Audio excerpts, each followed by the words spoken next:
Vous souhaitez que votre vin d'honneur soit mémorable et commence votre mariage sur une bonne note. La bonne nouvelle, c'est que dans cette vidéo, je vous ai regroupé tous mes conseils pour organiser au mieux cette partie importante de votre mariage.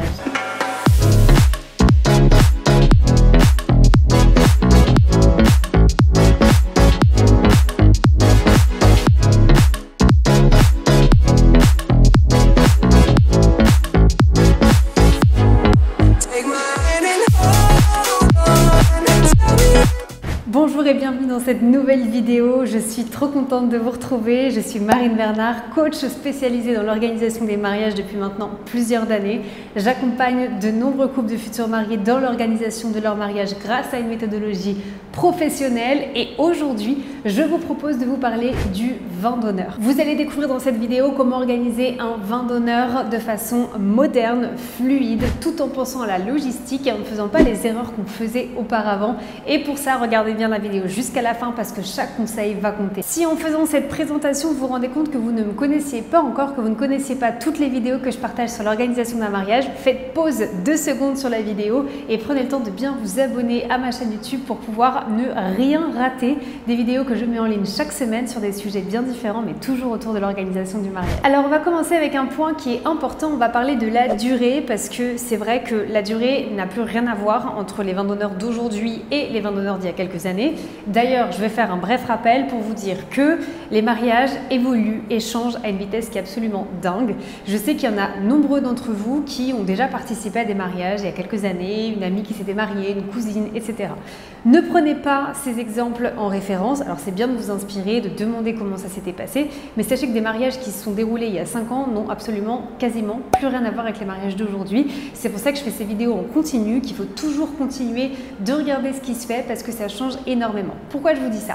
Le problème, c'est que j'ai beaucoup de futurs mariés aujourd'hui qui vont me dire on a vraiment envie de cette ambiance d'un vin d'honneur qui est prolongé. Jusque-là, on est totalement dans les tendances parce qu'on a l'habitude maintenant d'avoir un vin d'honneur qui est plus long. On veut profiter plus à l'extérieur, on veut que ce soit plus informel, on veut que vraiment ce soit un moment qui soit convivial. Donc du coup, on part sur des vins d'honneur qui sont beaucoup plus longs que ce qu'on pouvait voir il y a quelques années. Le seul souci, c'est que des fois, j'ai des mariés qui me disent je veux que mon vin d'honneur dure 2h30. Mais à côté de ça, ils ont déjà booké le traiteur.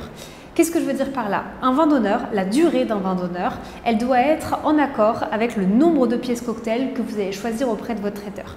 Si vous ne faites pas attention à ça, si vous voulez que votre vin d'honneur dure 3 heures, ce que je ne conseille quand même pas, mais si vous voulez que votre vin d'honneur dure 3 heures et que votre traiteur a que seulement, je ne sais pas, une petite dizaine de pièces cocktail à servir, peut-être qu'en fait au bout de 2 heures, il aura tout servi.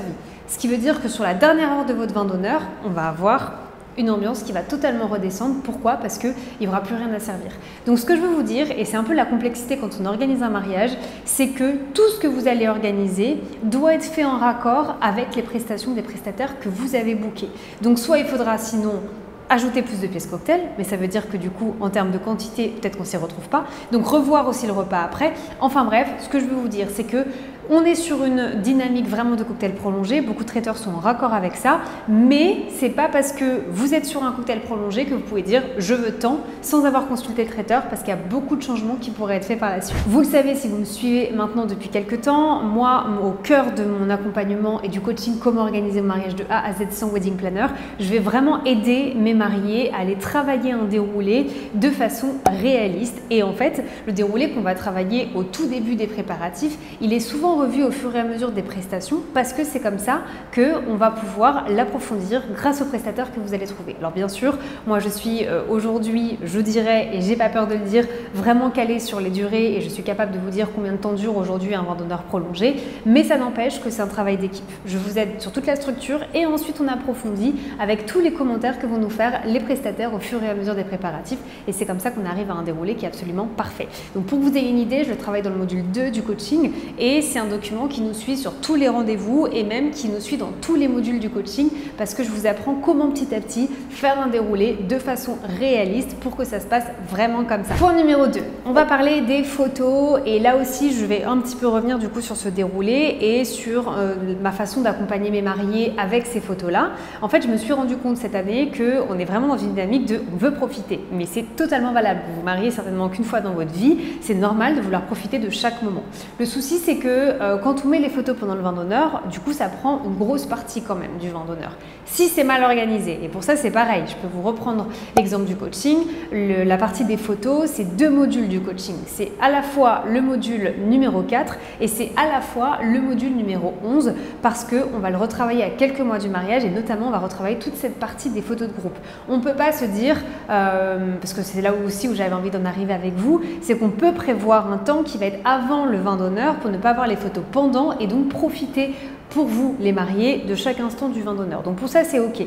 Mais si vous décidez de faire les photos avant, ça ne veut pas dire que on se dit, il y a juste les photos avant, puis après on passe au vin d'honneur. La durée, elle doit être réaliste, ça doit être anticipé, vous devez travailler ce moment parce que ça ne peut pas être un moment de blanc pour des invités. Imaginez les invités qui n'ont rien à faire à ce moment-là parce qu'ils ne sont pas sur les photos, qu'est-ce qu'ils vont faire en attendant le début du vin d'honneur? Donc en fait, c'est toute une organisation. Dites-vous bien qu'un moment de blanc, un moment qui va être ralenti, où les invités ils vont s'ennuyer, c'est hyper compliqué à rattraper par la suite, donc il vaut mieux au contraire toujours avoir dans l'optique de créer une ambiance qui va aller crescendo le jour de votre mariage. Le conseil numéro 3 pour moi ça va être l'agencement, la partie logistique. Je sais que c'est souvent la partie que vous aimez le moins, mais c'est la partie qui est la plus importante. Sans cette logistique, sans les agencements, les emplacements et tous ces points techniques, malheureusement vous pourriez passer à côté de quelque chose de super important.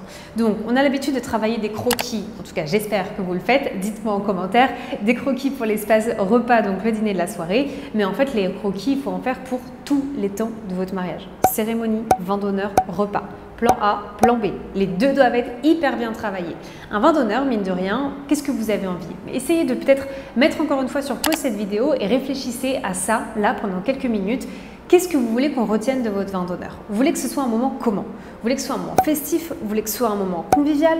Vous voulez que ce soit un moment solennel? Prenez le temps de réfléchir, mettez des mots sur ce que vous voulez et en fonction de ça, ça va vous donner plein d'indices sur la structure. Mais c'est en fonction, moi, des priorités de mes mariés que je vais les aider à travailler en croquis. Des mariés qui vont me dire, j'ai envie que le cocktail, il soit hyper convivial, tu vois, qu'il y ait des coins chill, que les gens discutent, que ça brise la glace entre les invités qui ne se connaissent pas.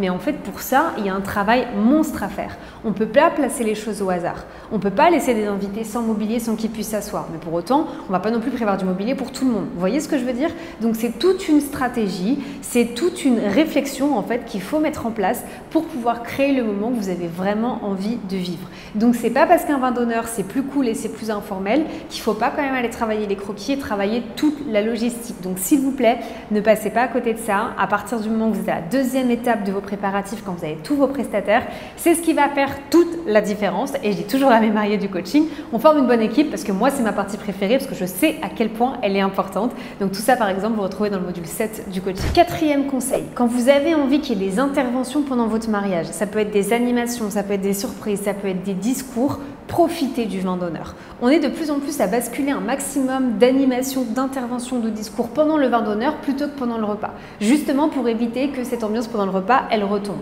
Donc réfléchissez vraiment à ça et utilisez ce laps de temps que vous allez avoir pour votre vin d'honneur pour pouvoir ajouter des moments qui vont ajouter un petit quelque chose, un peu d'émotion, un peu de rire, un peu de partage. Voilà, en tout cas le vin d'honneur est un moment super chouette pour ça et je trouve qu'on l'exploite encore trop peu pour les interventions et au contraire on essaie de tout caler pendant le dîner alors que ça peut faire vite beaucoup trop. Déjà en appliquant ces conseils, je vous assure que votre vin d'honneur il sera déjà mieux organisé. Reprenez le tout, notez-vous tous ces conseils dans cette vidéo et essayez de l'appliquer pas à pas. Je vous rappelle que si vous avez envie de le travailler de façon plus structurée, que vous aimeriez avoir une méthodologie professionnelle pour un mariage qui est totalement bien organisé, regardez dans ma description, vous verrez, j'ai la solution pour vous pour que vous puissiez l'organiser au mieux et que cette journée unique et qui ne se reproduira jamais soit le mieux organisée possible.